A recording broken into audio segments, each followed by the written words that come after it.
안녕하세요. 고객 만족을 높이는 존중의 말습관. 저는 강의를 맡은 최란 강사입니다. 자, 첫 번째, 고객의 시간을 존중하는 말하기부터 살펴볼게요. 자, 우리 사람에게는 모두 똑같이 24시간이 주어지죠. 그리고 이 24시간은 크게 자유시간과 대응시간으로 나눌 수 있다고 합니다. 말 그대로 자유시간은 내가 내 멋대로, 내 맘대로 쓸 수 있는 시간이에요. 반면에 대응시간은 상대방의 부름에 응답을 해야 되기 때문에 상대의 시간도 좀 존중을 해주셔야 되는 거죠. 그런데 일할 때 속 터지게 하는 사람들을 보면은요, 이 대응시간을 자유시간처럼 씁니다. 우리 사장님들 함께 일하는 점원분들이나 아르바이트생들 생각을 해볼게요. 9시까지 오기로 했는데 10분이 돼도 감감무소식이에요. 깝깝하죠. 또 업무 시간인데 자기 맘대로 막 나가가지고 통화하다 들어오고 담배 한 대 피우고 돌아오고 필요할 때 찾아보면 없습니다. 이런 친구들과 함께 일하시면은 좀 많이 답답하실 거예요. 자, 마찬가지로 우리가 고객들과 함께 마주하는 시간은 내가 내 멋대로 쓰는 자유 시간이 아니라 대응 시간이죠. 이러한 대응 시간은요, 예측 가능해야 합니다. 왜냐하면 우리가 예측 가능하면 좀 불안감이 줄어들고요. 조금 기다려야 돼도 기다릴 수 있는 여유가 생기게 되거든요. 그런데 이 예측 가능하게 만들어주는 것을 좀 하지 않는 그런 사장님들을 종종 뵙게 되는 것 같아요. 예측 가능한 말을 하실 때에는 크게 두 가지를 신경 써주시면 좋습니다. 첫 번째는 why, 맥락을 설명을 해주시는 거고요. 두 번째는 고객이 얻을 수 있는 혜택을 제시해 주시는 겁니다. 자, 첫 번째 why부터 한번 보도록 할게요. 우리가 일을 할 때도요, 업무 지시를 받을 때 한번 생각을 해볼게요. 야, 너 이거 해! 이렇게 지시를 하면은 따르기 싫습니다. 근데 이 일이 어떤 가치가 있고 왜 내가 해야 되는지를 설명을 해주면 우리는 기꺼이 그 일 잘하고 싶거든요. 자, 한번 이 상황도 볼게요. 제가 강의를 하러 갔는데 좀 강의장이 더운 거예요. 그럴 때 저 앞에 앉아 계신 분 에어컨 좀 켜주세요. 그냥 이렇게 뚝 잘라 말하면 듣는 사람 입장에서는 왜 명령을 하는 거야? 왜 지시를 하는 거야? 라는 생각이 들 수 있습니다. 그런데 why를 좀 설명하고 들어가면 훨씬 더 부드러워지죠? 이렇게요. 좀 실내가 덥지 않나요? 지금 강의장 열기가 여러분으로 인해서 후끈후끈합니다. 우리 시원하게 쾌적하게 강의 들으시려면 좀 에어컨 좀 켜면 좋을 것 같은데 앞에 계시는 분이 에어컨 켜주시겠어요? 이렇게 이야기를 하면은 상대방이 좀 더 편안하게 오케이를 할 수 있겠죠. 우리 사장님들도 현장에서 고객과 소통할 때 이 why에 대해서 이야기를 해주세요. 자, 두 번째로는 상대가 얻을 수 있는 베네핏을 제시해 주시는 게 필요한데요. 사람들은 누구나 내가 얻을 수 있는 혜택에 대해서 관심이 많습니다. 우리 그렇잖아요. 그냥 물건 하나 사가지고 가져오는 것보다는 1+1이면 마음이 가요. 근데 하나를 사면 1+2, 두 개를 더 준대요. 그거 더 좋죠. 이게 사람이라는 겁니다. 그래서 우리가 어떤 제안을 상대에게 하실 때도요, 그냥 나의 제안만 하는 것보다는 상대가 얻을 수 있는 혜택을 하나 더해 주시면 좋아요. 예를 들어 제가 강의를 할 때 오늘 강의는 쉬는 시간 없이 진행할게요. 이렇게 말씀드리면 교육생들 표정이 다 어두워집니다. 그런데 이때 혜택 하나만 제시를 해주면은 표정이 달라지세요. 이렇게 얘기할 수 있겠죠. 자, 오늘 강의는요, 쉬는 시간 없이 진행이 됩니다. 대신에 제가 10분 정도 일찍 끝내드릴 테니까 집중해 주세요. 이러면 분위기가 환해집니다. 왜냐하면은 똑같이 쉬는 시간 없이 진행이 되지만 그래도 우리 10분 정도는 일찍 집에 갈 수 있겠구나 라는 생각에 좀 더 마음이 편안해지는 거죠. 자, 그렇다면 우리 사장님들이 현장에서 고객을 만날 때도 고객이 얻을 수 있는 이점은 무엇이 있는가 고민해 보신다면 좋겠죠. 자, 이제 두 번째, 고객의 감정을 존중하는 말하기로 들어가 볼까요? 고객의 감정을 존중하는 말하기를 하고 싶다면 이 워딩의 중요성을 인지하셔야 됩니다. 미국에서 실험을 진행하는데요. 이제 미국인들에게 미국에서 민주주의를 비판하는 대중연설을 허락해야 한다고 생각하십니까? 라고 물어봤어요. 그랬더니 그들은 미국이 민주주의 국가인데 이거를 비판하는 대중연설을 허락하는 게 말이 돼?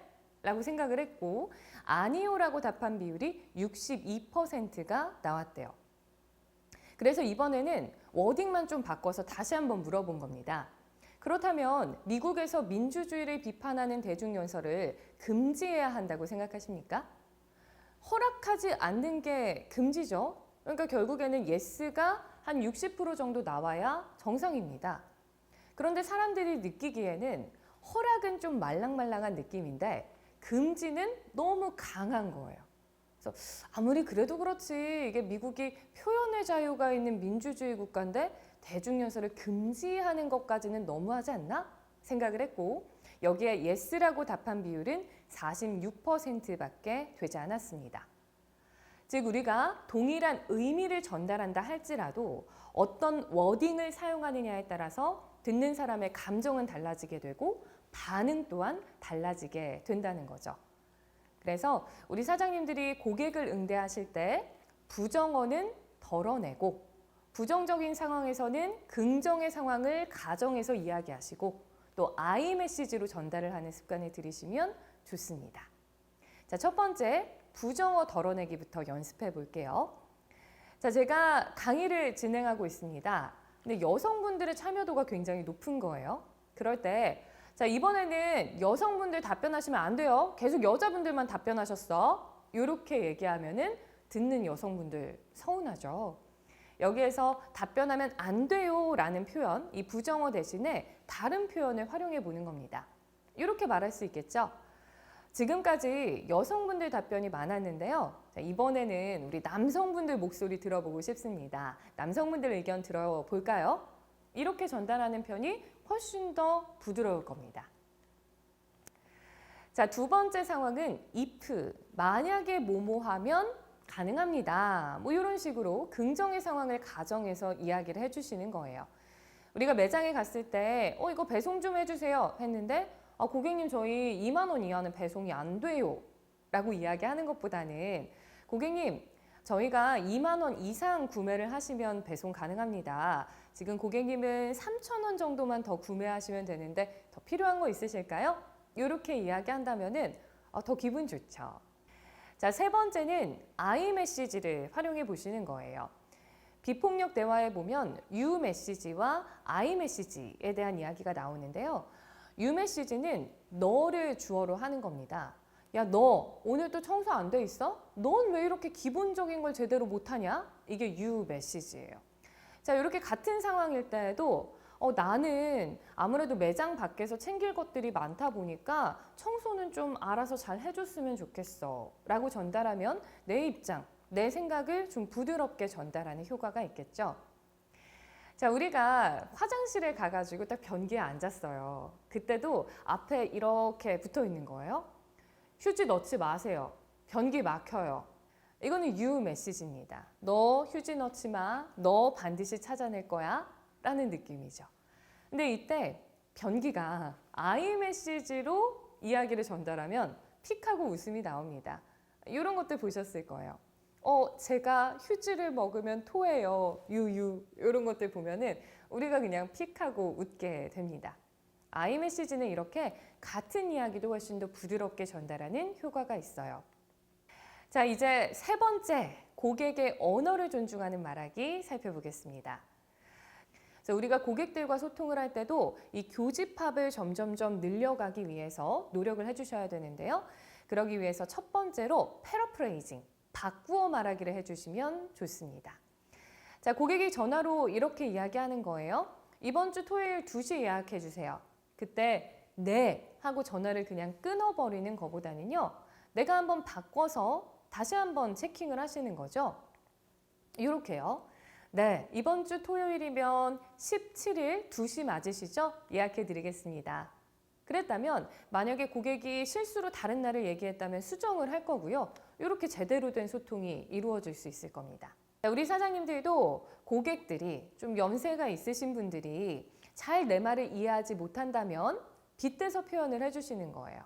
예를 들어 고객이 뇨끼가 뭐예요? 물어본다면 이걸 막 조리법을 설명하고 하시기보다는 고객님 이게 서양의 수제비 같은 거예요. 얘기하시면 좀 이해가 쉽죠. 스키야키는 뭐예요? 물어볼 때 이거는요 일본의 불고기 같은 거예요. 근데 우리 불고기 다 조리돼서 나온다면 얘는 직접 양념에다가 볶아서 드시면 돼요. 맛있습니다. 하면 쉽게 이해되죠? 우리 고객들에게 정말 좋은 서비스를 제공하고 싶다. 우리 고객들의 불편함을 해결해주고 싶다. 이런 마음을 가지고 고객들을 응대하신다면 고객 만족은 당연히 높아지지 않을까 싶어요. 앞으로 고객들과 더 따뜻하게, 더 친근하게 소통하는 사장님들 되시기를 응원하겠습니다. 수고하셨습니다.